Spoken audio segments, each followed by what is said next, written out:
بسم اللہ الرحمن الرحیم۔ استغفار گناہوں کا تریاق۔ آج ہم گناہوں کے سمندر میں غرق ہیں، قدم قدم پر رب کریم کی نافرمانیاں کر رہے ہیں۔ ہماری صبح، ہماری شام، ہماری رات معصیتوں سے آلودہ ہیں۔ نفس و شیطان کے چنگل میں پھنس کر ہم اپنے رحیم و مہربان پروردگار کی بغاوت کے مرتکب ہو رہے ہیں۔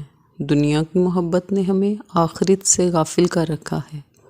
اس فانی، عارضی اور ختم ہو جانے والی زندگی کو ہم نے اپنا مطمع نظر بنایا ہوا ہے۔ خوف خدا، فکر آخرت اور بارگاہ الہی میں حاضری کا احساس معدوم ہوتا جا رہا ہے۔ نتیجہ سامنے ہے۔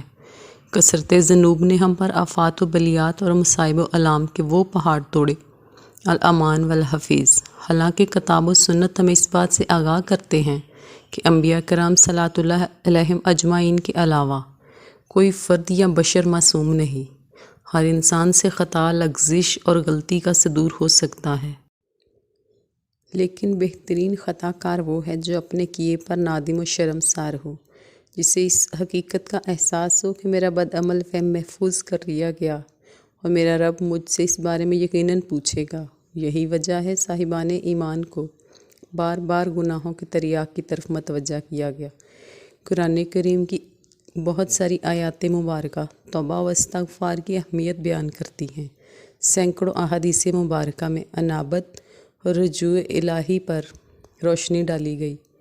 ایسا نہ ہو کہ بندہ گناہ کا ارتکاب کرنے کے بعد مایوس و پریشان ہو جائے، بلکہ کتاب مبین میں خطا کاروں کے واسطے صاف صاف اعلان کر دیا گیا ہے۔ اللہ کی رحمت سے نا امید نہ ہو، پھر سچے دل سے استغفار اور توبہ کرو اور اللہ تعالیٰ کے سامنے اپنی اقرار معصیت کی خیر و برکات دونوں جہانوں میں نصیب ہوتی ہیں۔ ایک حدیث مبارکہ میں جناب رسول صلی اللہ علیہ وسلم نے ارشاد فرمایا، جو کہ استغفار کو لازم پکڑے، اللہ تعالیٰ اس کے لیے ہر تنگی میں آسانی، ہر غم سے دوری کا سامان پیدا فرمائیں گے اور ایسی جگہ سے رزق نصیب فرمائیں گے جہاں اس کا گمان بھی نہ ہو۔ دوسری حدیث مبارک میں ارشاد کیا گیا، قیامت کے روز جو شخص اپنا نامہ اعمال میں استغفار کی کثرت پائے، اس کے لیے خوشخبری ہے۔ استغفار کا عمل اللہ تعالیٰ کو بے حد محبوب ہے۔ ایک حدیث مبارکہ میں جناب رسول کریم صلی اللہ علیہ وآلہ وسلم نے ارشاد فرمایا، جب بندہ اللہ تعالیٰ سے توبہ کرتا ہے تو اس کی توبہ سے رب کریم اس سے زیادہ راضی اور خوش ہوتے ہیں جتنا کہ تم میں سے کوئی اس وقت ہوتا ہے جب وہ اپنی سواری پر جنگل میں جا رہا ہو، اچانک سواری اس سے گم ہو جائے،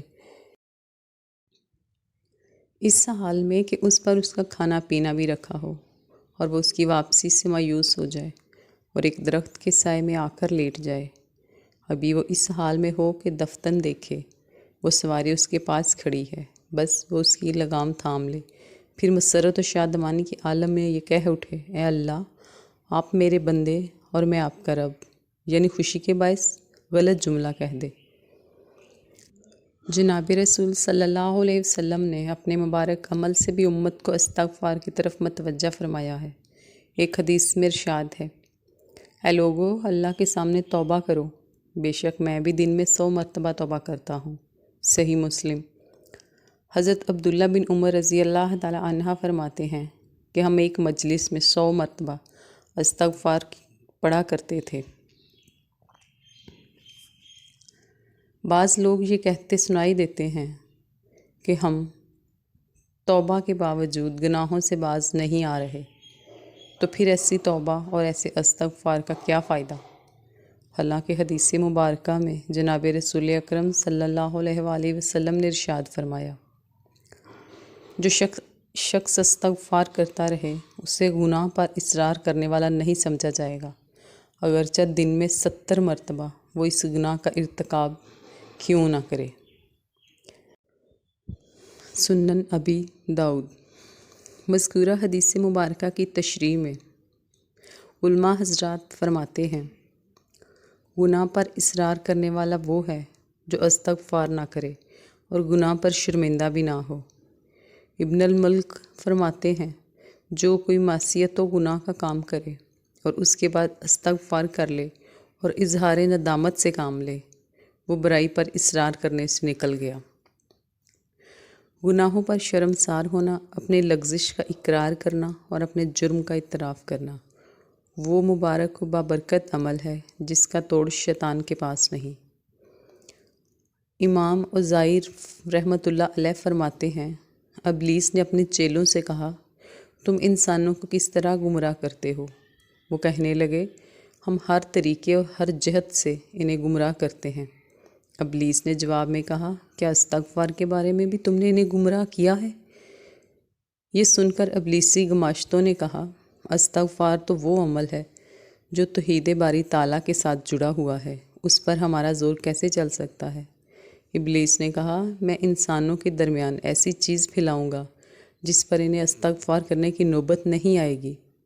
امام عزائر رحمۃ اللہ علیہ فرماتے ہیں، شیطان نے انسانوں میں خواہشات اور تمناؤں کو پھیلایا جسے کوئی گناہ نہیں سمجھتا اور اس پر استغفار بھی نہیں کرتا۔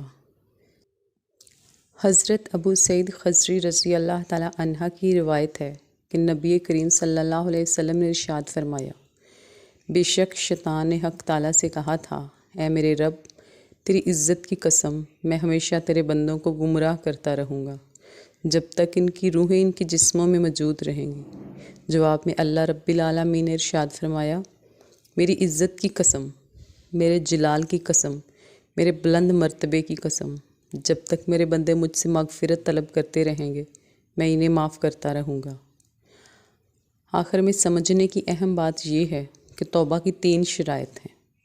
اول، آدمی گناہ سے فی الفور باز آ جائے۔ دوم، اپنے کیے پر نادم ہو۔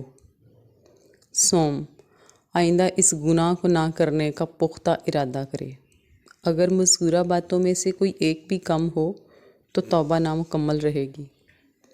یہ شرائط اس وقت ہیں جب معصیت کا تعلق بندے اور رب کے درمیان ہو۔ اگر وہ گناہ کسی انسان سے بھی متعلق ہو تو اس میں چوتھی شرط یہ ہے کہ صاحب حق کو اس کا حق لوٹایا جائے۔ اللہ تعالی ہمیں کثرت استغفار کی توفیق عطا فرمائے، آمین۔